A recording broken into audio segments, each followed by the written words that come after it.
Hello munchkins, welcome और welcome back to the channel. And guys, आज मैं आपके लिए बहुत अमेजिंग से टिप्स लेकर आई हूँ जो आपको फॉर्मल लेटर राइटिंग में फुल मार्क्स फेच करने में हेल्प करेंगे। I know there are lot of students जिनको राइटिंग सेक्शन में बहुत ज़्यादा इश्यूज होते हैं। एनालिटिकल पैराग्राफ से रिलेटेड टिप्स या तो मैंने रिलीज कर दिए या आने वाले होंगे। एंड रही बात फॉर्मल लेटर राइटिंग की, तो इसमें भी अक्सर बच्चे कंप्लेन करते हैं कि मैम चाहे कुछ भी कर लो, यार टीचर फुल नंबर देती ही नहीं है। So if you are also one of those students जो प्रैक्टिस कर करके ट्राई कर करके थक चुके हो, बट स्टिल आपके फुल मार्क्स आ ही नहीं रहे हैं, then this is the video for you because I'm going to share some amazing secrets with you that are definitely going to impress your examiners and help you get those full marks. चलिए फिर without any further ado let's get started with the video. पर उससे पहले video को like करना, channel को subscribe करना सुबह सुबह ज़रूरी है ताकि आपको ऐसी सारी वीडियोस के लिए नोटिफिकेशन मिलती रहे। नाउ मूविंग फॉरवर्ड गाइस, सबसे पहले आप लोगों को पता है these are the different kinds of letters जो कि एग्जाम में पूछे जाते हैं। Letter to editor, complaint letter, inquiry letter and letter of order. ठीक है, तो ये चारों के चारों लेटर्स में अगर आपको फॉर्मेट रिलेटेड आपको क्या कंटेंट लिखना है इससे रिलेटेड कंफ्यूजन है, तो उन सब के लिए तो देखो सारी की सारी वीडियोस ऑलरेडी हमने चैनल पर डाल दी हैं और उसका रिवीजन और जल्दी आने वाला है। अब बाकी सारे के सारे टिप्स मैं आपको बताती हूँ। तो let's get started with the formal letter writing tips. So बच्चों, आप सबको पता है पीवाईक्यूज कितने इंपॉर्टेंट होते हैं और उसके साथ साथ मॉक टेस्ट भी। But what if we present combination of both these things, best of both worlds? So Unacademy presents to you T20 emerge PYQ test series, जहां पे आपको पीवाईक्यू मॉक टेस्ट मिल रहे हैं for CBSE class 10 and class 12। और वहां पे आपको एग्जाम के प्रैक्टिस के साथ साथ मिल रही है एक्साइटिंग स्कॉलरशिप्स और Amazon वाउचर्स वर्थ 1500। करना कुछ नहीं है, ऐप डाउनलोड करो and join the series every Sunday at sharp 1 PM। See you there guys. So tip number 1, properly write the senders and receivers address. देखो बहुत सारी गड़बड़ बच्चों से पता है किसमें होती है, एड्रेस लिखने में। जो आपको आपके क्वेश्चन पेपर में एड्रेस लिखा है, सबसे पहली बात तो वो एड्रेस लिखना होता है। और कई बार बच्चे ना कॉमास वगैरह की वजह से ना मात खा जाते हैं। देखो if you are one of those students, ठीक है, जो कॉमास वगैरह में कंफ्यूज होता है, एक बात बोलती हूँ, कॉमा लिखना ही नहीं है। और सबसे पहले आप लोग बेसिकली जो हो सेंडर का एड्रेस डालते हो, यानी खुद का एड्रेस। फिर डेट के बाद आप रिसीवर का एड्रेस डालोगे। बट फॉर्मल लेटर्स में रिसीवर के एड्रेस से सबसे पहले आपको डेजिग्नेशन लिखनी है कि आप लेटर लिख किसको रहे हो। You are writing the letter to the superintendent of police, you are writing the letter to the editor, you are writing a letter to the manager. वो पहले आप डेजिग्नेशन डालोगे, उसके बाद वो कंपनी या डिपार्टमेंट का नाम, सिटी का नाम एंड दैट्स ऑल। और कॉमर्स में कंफ्यूजन है तो कंप्लीटली फॉर्मेट में से आप कॉमर्स को एमिट कर सकते हो, या फिर अगर लगाओगे तो सही जगहों पे लगाने हैं, तभी मार्क्स मिलेंगे। Alright, moving on to the tip number 2, use of formal tone and language. बच्चों के अक्सर टीचर्स नंबर ना इसलिए काटते हैं क्योंकि आप प्रॉपर टोन और प्रॉपर लैंग्वेज का इस्तेमाल नहीं करते हो जो कि फॉर्मल लेटर्स के लिए एक्सपेक्टेड होते हैं।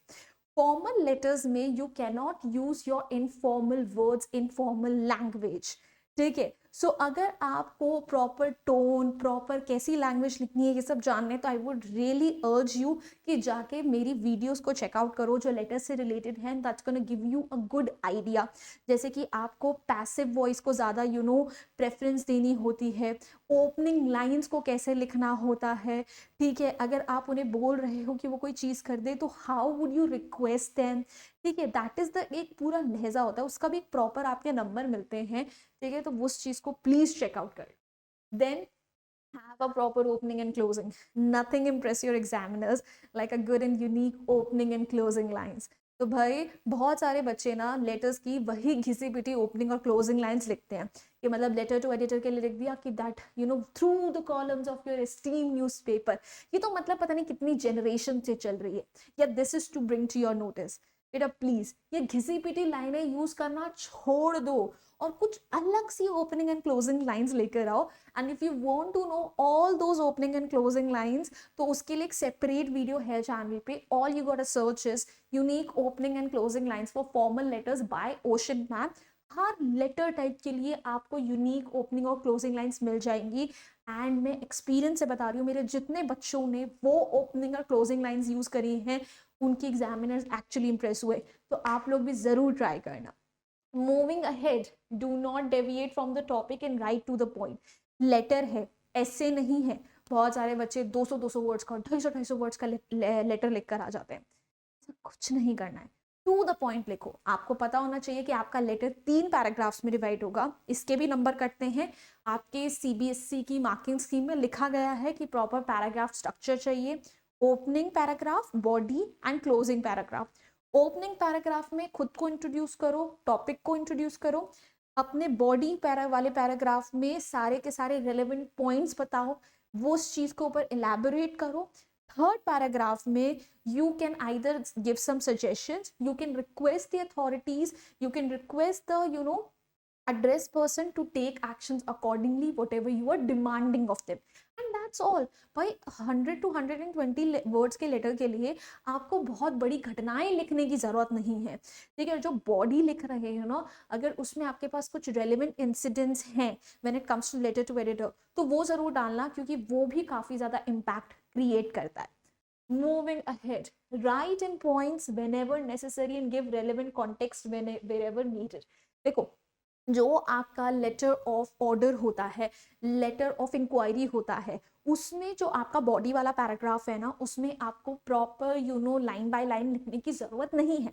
आप वहाँ पे चीज़ें पॉइंट बेसिस पे एक टैबुलर फॉर्मेट में डाल सकते हो, और उसका फ़ायदा आपको ज़रूर उठाना चाहिए, बिकॉज इससे आपकी ग्रामेटिकल, स्पेलिंग मिस्टेक्स, इन सब के चांसेस कम होते हैं, और आप आराम से मार्क्स गेन कर सकते हो।